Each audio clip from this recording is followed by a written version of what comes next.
सांसद की कार्यवाही में बाधा डालने पर सुभाष बराला ने कहा कि कांग्रेस के नेतृत्व में पूरा विपक्ष हताश है। जब चीजें उनके अनुकूल नहीं चलती तो वे ऐसे ही करते हैं। महाराष्ट्र और हरियाणा चुनाव हारने के बाद विपक्ष उलझुल बातें कर रहा है। विपक्ष एक परिवार के इर्द गिर्द घूम रहा है। मणिपुर हिंसा पर पहले ही बात हो चुकी है। चर्चा हमेशा नियमों के हिसाब से होनी चाहिए। लोकसभा और राज्यसभा में दोनों पक्षों को कहा गया कि चर्चा नियमों से होगी। शीतकालीन सत्र की शुरुआत हो चुकी है। चौथा दिन है आज, मगर जिस तरीके से लगातार डिस्कशंस कहीं ना कहीं पार्लियामेंट में हो नहीं पा रहे हैं, तो किस तरीके से सुचारू रूप से पार्लियामेंट की कार्रवाई होती हुई नजर आएगी? देखिए, ये तो सुचारू रूप से पार्लियामेंट तभी चलेगी जब विपक्ष अपनी जिद छोड़ देगा। विपक्ष इस जिद पर अड़ा हुआ है कि जो भी चर्चा हो वो उन्हीं के सोच के आधार पे हो। नियम, कायदे, कानून ताक पर रख कर के कभी सदन में चर्चा नहीं होती है। मुझे लगता है कि कांग्रेस समेत सभी विपक्षी दलों को सकारात्मक दृष्टिकोण के साथ सदन में आना होगा, तभी जाकर के सार्थक चर्चा होगी। वरना तो हम देख रहे हैं कि सोमवार से लेकर के आज चौथा दिन है और पहले की कार्रवाई पूरी तरह से बाधित हुई है।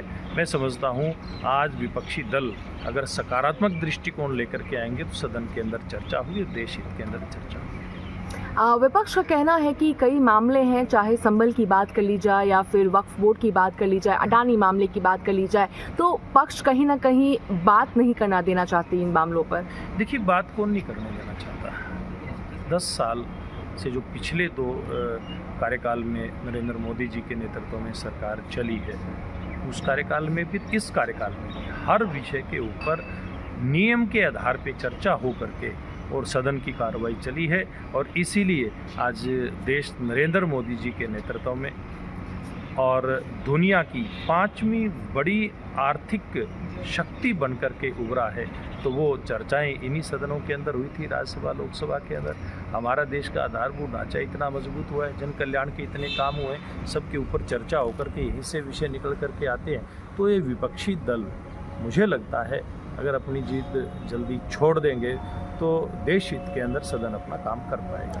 हरियाणा राज्यसभा में एक सीट खाली हुई है, तो किस नाम पर, जिस तरीके से आप वरिष्ठ नेता हैं, तो किस नाम पर चर्चाएं चल रही है? किसे भारतीय जनता पार्टी की तरफ से, हालांकि आंकड़ा पूरे आप लोगों की तरफ है, मगर किसके नाम का चयन किया जाएगा? देखिए, ये तो हमारा केंद्रीय नेतृत्व, प्रदेश नेतृत्व से बात करके तय करेगा। और अभी कोई बहुत जल्दबाजी होगी इस प्रकार की बात कहना, क्योंकि समय अभी पड़ा है और समय के ऊपर सब निर्णय लेकर के आपके सामने आ जाएगा। प्रियंका गांधी वाड्रा ने कल शपथ ग्रहण की है। गांधी परिवार के एक और सदस्य का चयन किया गया है कल। तो किस तरीके से उनके राजनीतिक करियर को आप देखते हैं? देखिए, मैं तो कहना चाहूँगा कि सबसे पहले कि प्रियंका जी पहली बार चुन करके आई हैं। अभी तो वो अपनी पार्टी की विपक्षी दलों की वो स्टार प्रचारक के नाते भूमिका निभाती थी। सांसद के नाते पहली बार वो सदन के अंदर आई हैं।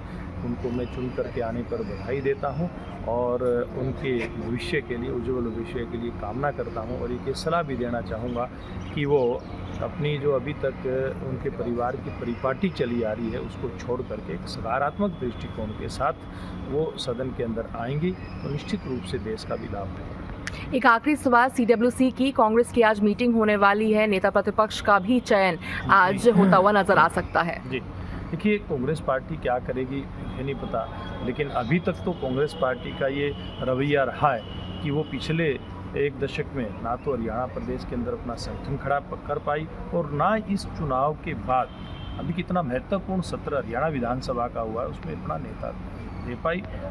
मुझे लगता है अगर पहले इस प्रकार के विषयों के ऊपर वो काम करेंगे तभी अपनी ठीक प्रकार से भूमिका निभा पाएंगे।